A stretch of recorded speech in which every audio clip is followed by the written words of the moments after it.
This really made me laugh. I thought it might give you a chuckle as well. Joe Biden announced that he wants to make the military more environment friendly, right? Because that's just what we need. It's not less wars or less, U.S. military bases. 800 is clearly not enough. No, it's environment friendly imperialism. Jet set Biden vows climate friendly military. Okay. President Biden on Friday celebrated Earth Day in Seattle with a rambling speech vowing to make every vehicle in the military climate friendly. Wow. That's great. Now when you're stealing oil in Syria and invading other countries, at least you can do it while respecting the environment. Great job. Thank you. You've really put my mind at ease, and I'm sure everybody else in the Middle East. This is all this is the only thing we were waiting for. Thank you so much. One of the things I've found out as the President of the United States, I get to spend a lot of that money. I get to decide where, no, I'm not joking. And we're going to completely, but before, we're going to start the process where every vehicle in the United States military, every vehicle is going to be climate friendly. Every vehicle. We're going to have I mean it. I'm an automobile buff. I have a 68 Corvette that does nothing but pollute the air, but I don't drive very much. Brilliant. Thank you, Joe Biden. You're such a light of hope. The president, who uses large amounts of fossil fuels for regular weekend trips home to Delaware, admitted he's had a hard time practicing what he's preaching. I'm an automobile buff. I have a 68 Corvette. Yeah, okay, Joe Biden. We get how cool you are. Okay, you and Corn Pop. This is so ridiculous. You know why? Because the United States military is quite literally the world's largest polluter. Okay? Let me show you this for just as an example. This is from ScienceDaily.com. They say that the U.S. military's carbon footprint is enormous and must be confronted. The U.S. military consumes more hydrocarbons than most countries. Do you know how many U.S. military bases the Americans have around the world? Just take a guess. I'm sure most of you know if you watch my show, but take a guess. You guys are saying 800. You're absolutely correct. It's over 800. So, again, this is just a short glimpse. This is just a tiny glimpse of what's going on. At least 750 bases in at least 80 countries. Now, I want to ask you a very simple question. Don't you think that closing down a few of those bases would not only promote peace and stability in the world, but also reduce your carbon footprint if you're really concerned about being environment friendly? No? Did that ever occur to you? No. Do you see this is really the difference between Democrats and Republicans? It's like they both agree on imperialism. They both agree on crapping all over other countries and imposing their will on others and bullying them and subjugating them. And, this is essentially neocolonialism. They both agree on that. They just disagree on how to do it, right? And why to do it. So neoconservatives, they want to, they want to push U.S. imperialism because they think that they are the good guys and everybody else is the bad guy. And they have a moral obligation to fight evil, which, coming from people like Bush is really funny. And then neoliberals, they basically just want to open up markets for themselves. They want to install so-called democracies that look like them so they can come in and take over their resources and markets. And at the end of the day, it's the same result. When people are being bombed in Syria, they don't stop to check, is that a Democrat bomb or a Republican bomb? I can't really see from here. When the U.S. is stealing oil in Syria, Trump did it and Biden's doing it. Makes no difference. It's the same flags, it's the same equipment, it's the same people. And the same goes for the UK, Tories, Labour, there's no difference. But, the idea that, we should be a bit climate friendly about it, I love it. It's so hilarious. It's like something out of The Onion, And that reminds me, of course, of Elizabeth Warren. You remember she was running for president in the Democratic primary in 2020. She said that, this is from The Intercept, Elizabeth Warren presses Pentagon on its planning for climate change.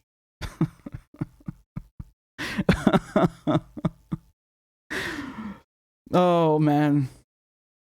Oh man, she's so funny. Her idea was basically like, yeah, let's, just keep the wars going and keep doing your thing, keep killing civilians and, attacking 19 countries at once under the AOMF. Just make it a bit climate friendly. Come on, guys, please. Just try a little bit, Maybe you could put a peace symbol on the next bomb you drop. You know what this reminded me of? It's this this cartoon drawing. Look what it says. It's two people being bombed by a U.S. drone, two civilians, and they say the next ones will be sent by a woman. Oh, it really makes you feel like you're part of history. That's it, man. That's really it. This is the difference between Republicans and Democrats. It's the same policies. It's the same bombs. It's just that the Democrats, they have a pride flag and a yes she can and a Black Lives Matter. It's just posturing. It's just blah blah. It's hot air. They don't actually care about minorities or about people of color because they make money from killing minorities and people of color. That's their business model, right? Joe Biden's defense secretary, Lloyd Austin, is a black man. What's the point of having a black man leading the Pentagon when they're still gonna kill people in African countries and people in Arab countries? It's the same imperialism. I don't care what color the guy heading the Pentagon is, if the policies are the same. What difference does it make? There's no difference whatsoever. And then they come and they put a woman in charge of the Treasury. So it's Janet Yellen who is the head of the Treasury. The Treasury in the United States is the body that imposes sanctions through the OFAC, so the Office of... God damn it, I knew this by heart. Office of Foreign Assets Control. Yeah. So basically now, instead of, having a man do it, you'll have a woman doing it. A woman starving people in Syria. My cousins, for example, who they can't buy bread or they can't get fuel correctly or properly. There's no electricity because of the sanctions. People in Venezuela, people in Iran. Great. Thank God it's a woman doing it now. Wow. Big difference. So once again, you have Caesar Act sanctions that were put in place on Syria by Trump and Pompeo. Trump is gone. Biden comes in with Blinken and they keep the exact same sanctions. No difference whatsoever. So this idea that you can make the Pentagon more climate friendly is so fucking ludicrous and emblematic of how ridiculous Democrats are. They're really no different from Republicans. They're no different whatsoever. Only in rhetoric and in symbolic bullshit like this. They are the same imperialists. They're the same neoconservatives. And you can see that how Democrats are, openly embracing people like Dick Cheney and Bill Kristol. They are the same war profiteers. Lloyd Austin, the black man leading the Pentagon, was a board member at Raytheon, arms manufacturer. He has a profit incentive to wage war. It's good for his friends. It's good for him. The conflict of interest is obscene, and it's in every domain. Right? Obama filled his cabinet with people from Wall Street, from Big Pharma. He bailed out Wall Street. He gave crooks billions of dollars. He rewarded them for destroying people's lives. There's no difference between these two parties and these two groups of people. Anything you see is decorum. It's just this appearance of bickering is purely a facade. It has no basis in reality. At the end of the day, as much as they hate Trump, again, Donald Trump gave Israel everything they wanted. He changed the U.S. position to recognize the occupied Syrian Golan Heights as Israeli, as if they're his. He did the Abraham Accords, moved the U.S. embassy from Tel Aviv to Jerusalem. Then, of course, he assassinates General Soleimani. He puts more sanctions on Iran, more sanctions on Venezuela, more sanctions on Syria. He's no different from George Bush, no different from Barack Obama. There's no difference between these people. They are just as reckless and evil and beholden to corporate interests as any other. Each guy is worse than the next, or just as bad as the other. It's the same thing. And this is very, I wouldn't say easy, but it's more apparent when you're looking at this from the outside of the U.S. Although, frankly speaking, I think there's no reason not to be able to see that inside the U.S. Like, Americans have just as much the same insight that, no matter who gets into the White House or the Senate or the House, They implement the same policies at the end of the day, and then they just come up with ridiculous posturing and tokenism like this. It doesn't really change people's lives for the better. Honestly, I think it's quite insulting.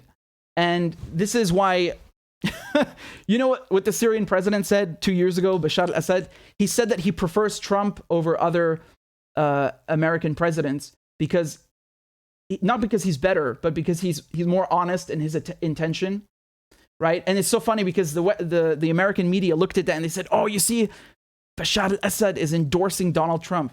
No, that's not what he said. He said it's good to have a transparent enemy, because Trump, he says we're keeping the oil, we're taking the oil in Syria, and Biden will say, "Oh, we are securing the oil fields, we're modernizing them." It's the same behavior. It's just that the Republicans or Trump are not going to try and cover it up. They tell you straight up to your face, "We hate you and we want to kill you." And that's exactly why I came up with this t-shirt during the election. Uncle Joe's Rainbow Coalition Death Cult. They preach diversity. They preach love for minorities. They pretend that they're more progressive and accepting and peaceful, and they're no better whatsoever. It's just diverse imperialism, right? So they want green bombs and green drones and transgender in the military and all of this, a black man leading the Pentagon, but the policies don't change. And who do those policies hurt? Who does this imperialism hurt most of all? It's people in the global south. It's people that are predominantly Muslim, black, brown, who are African. That's who it hurts. So until you stop that, I don't buy any of this. And the idea that you can fight climate change by making green bombs. No. The way you fight climate change is by reducing the number of military bases. You don't need 800 military bases across the planet. That is obscene. No wonder the United States needs so much fuel. The US is the world's top oil producer, and it has so much consumption, it cannot keep up. Even though it's the number one producer, it still has to import more oil. How does that bode well for the climate? I'm really trying to understand. And then in response to what's happening in Ukraine after the sanctions on Russia's energy sector by the US and UK, the oil prices went up, and their solution is not, "Oh, maybe we should find a diplomatic settlement here and calm everything down and stop this war." No, the White House is then bragging that they are producing more oil than Donald Trump, right? The Biden administration, which is supposedly climate friendly, and you had all these hacks in the Democratic Party, like AOC saying, "Oh yeah, we're going to meet with this reconciliation," or whatever the crap it was called, committee with John Kerry, and we're going to work on a climate proposal. And like the word fracking doesn't even appear in the document. There's nothing. It's just a sellout. They sheep herded all the Bernie supporters and the leftists back into the Democratic Party and gave you nothing and gave the world nothing.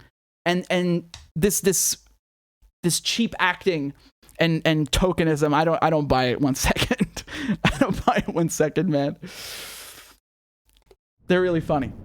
And I promise I did not do this segment just so I could sell you this shirt. Mona made it, but I always feel vindicated when I see headlines like this, because it's so true. It's exactly what I was talking about.